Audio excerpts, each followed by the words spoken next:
اللہ کے حبیب صلی اللہ علیہ وسلم نے ارشاد فرمایا انصر اخاک ظالما کان او مظلوما،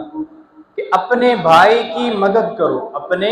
مسلمان بھائی کی مدد کرو چاہے وہ ظالم ہو یا مظلوم ہو۔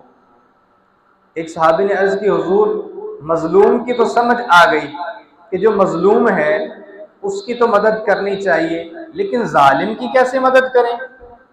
حضور نے ارشاد فرمایا کہ تم اس کو ظلم سے روکو، تم اس کو ظلم سے روکو، یہی اس کی مدد ہے۔ یعنی اس کو ظلم سے روکو گے تمہارا فریضہ بھی ادا ہوگا، وہ بھی گناہ سے بچے گا اور قیامت والے دن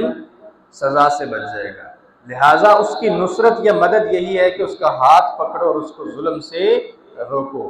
کہ برائی جہاں پہ نظر آئے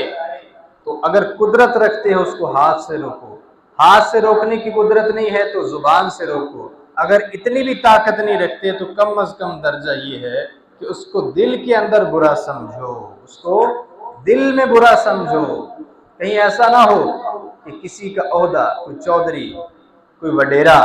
کوئی پیسے والا، کوئی ایم پی اے، کوئی ایم این اے، وہ اگر غلط سائڈ پہ کھڑا ہے تو تم بھی اس کے ساتھ کھڑے ہو گئے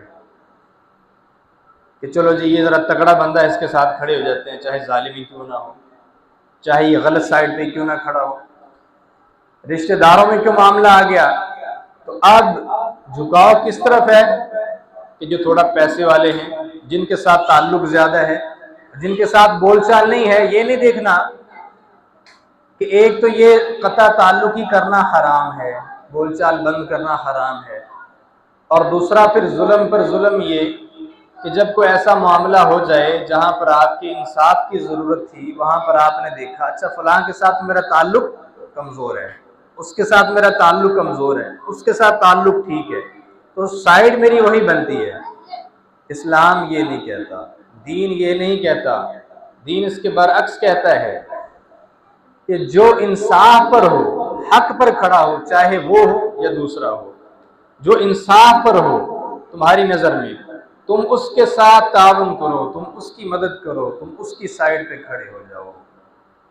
اور جب ایسا کرو گے کہ تم مظلوم کے ساتھ کھڑے ہو،